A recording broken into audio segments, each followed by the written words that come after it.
Aujourd'hui, on parle du quadball, le sport qui a quitté la fiction pour conquérir le vrai monde réel de la réalité véritable. Longtemps moqué, souvent caricaturé, ce sport né de l'univers littéraire d'Harry Potter est pourtant devenu en moins de 20 ans une discipline internationale pratiquée dans plus de 40 pays. Derrière l'image folklorique du ballet se cache aujourd'hui un sport exigeant, spectaculaire et résolument moderne. L'histoire commence en 2005 à Middlebury College dans le Vermont aux États-Unis. Quelques étudiants passionnés par la saga de J.K. Rowling imaginent une version terrestre du Quidditch, le célèbre sport des sorciers.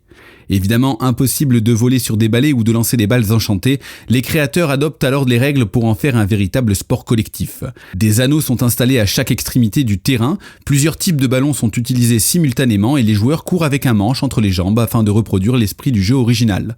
Malgré l'absence de balais volants, les créateurs conservent le bâton entre les jambes comme un handicap physique central, transformant ce qui aurait pu être un simple jeu de balle en un défi de coordination unique. Le succès est immédiat. Dès 2007, l'International Quidditch Association, EKA, est fondée pour encadrer les premières compétitions universitaires. Pendant près de 15 ans, le sport se développe sous l'appellation de Quidditch Moldu. Cependant, en juillet 2022, les instances dirigeantes annoncent un changement de nom radical. Le sport s'appellera désormais quadball. Ce changement répond à deux objectifs majeurs. L'indépendance commerciale d'abord, s'affranchir de la marque déposée Quidditch détenue par Warner Bros, ce qui limitait les possibilités de sponsoring et de diffusion. Et surtout un engagement éthique, se dissocier des prises de position de J.K. Rowling concernant les personnes transgenres, le sport se voulant un bastion de l'inclusion. À l'origine, dans l'œuvre de J.K. Rowling, le Quidditch, c'est LE sport des sorciers. Il se pratique sur des balais volants. Les matchs sont violents et ils peuvent parfois se dérouler sur plusieurs jours. L'usage des baguettes magiques y est totalement proscrit. Dans sa version réelle, le terrain mesure environ 60 mètres de long. 3 anneaux de hauteur différentes sont placés de chaque côté. 2 équipes de 7 joueurs s'affrontent. Au cœur du jeu, le quaffle, qui remplace le swaffle, un ballon légèrement dégonflé qui permet de l'attraper à une main et qui permet aussi de marquer 10 points à l'équipe qui l'envoie à travers un anneau adverse. Sur le terrain circulent également plusieurs cognards. Ces ballons servent à éliminer temporairement les adversaires. Lorsqu'un joueur est touché, il doit descendre de son balai, retourner toucher ses anneaux avant de revenir dans l'action. Ajoutez à cela des contacts autorisés inspirés du rugby, des changements de rythme constants et un terrain où plusieurs actions se déroulent simultanément. Résultat, un chaos apparent qui se transforme peu à peu en partition collective parfaitement orchestrée. Quand on regarde un premier match, on ne comprend strictement rien. Mais après 10 minutes, on réalise que chaque joueur possède un rôle très précis.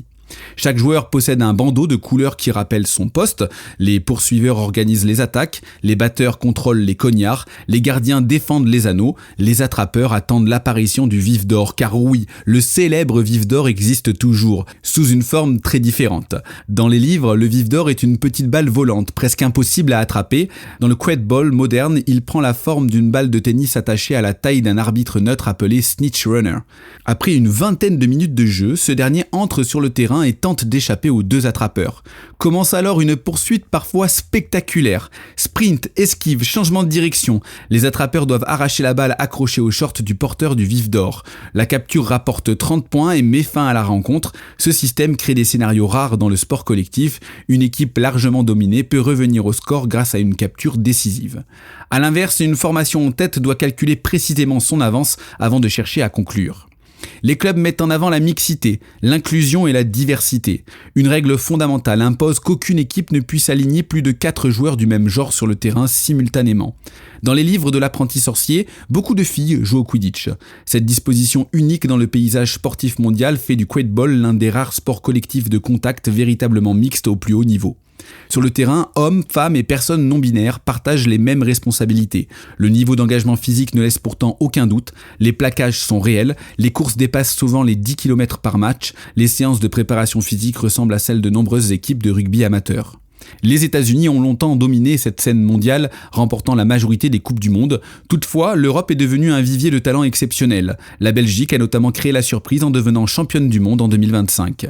La France occupe une place de choix dans ce paysage. La Fédération du quadball français, créée en 2013, organise chaque année le championnat national et la Coupe de France. Les clubs français sont redoutés sur la scène continentale. Les Titans de Paris détiennent un record impressionnant avec plusieurs titres de champion d'Europe des clubs et de nombreux succès en Coupe de France. L'équipe de France a été sacrée championne d'Europe lors des premiers Jeux européens en 2015 et la fédération gère les sélections nationales et le développement des clubs locaux. En 2016, on comptait déjà près de 40 équipes réparties sur tout le territoire. De Paris à Lyon en passant par Toulouse et Nantes. La Coupe de France 2026 s'est d'ailleurs tenue à Toulouse, confirmant l'ancrage régional du sport. Ce qui frappe le plus lorsqu'on fréquente les tournois internationaux de Quadball n'est peut-être pas le jeu en lui-même qui est particulier, c'est l'atmosphère. Dans un même week-end, on voit des équipes espagnoles partager un repas avec des joueurs allemands, des arbitres britanniques conseiller des clubs italiens ou des capitaines français aider leurs adversaires à monter un terrain. La discipline conserve encore l'esprit pionnier de ses débuts, la plupart des dirigeants sont bénévoles, les joueurs participent souvent à l'organisation des compétitions. Les communautés nationales restent relativement petites et les rivalités sportives coexistent avec une forte solidarité. Dans un sport mondial de plus en plus dominé par les logiques économiques, cette culture particulière séduit de nombreux participants. Le Quadball n'a évidemment ni les moyens financiers du football, ni la notoriété du basket ou encore moins le prestige du tennis.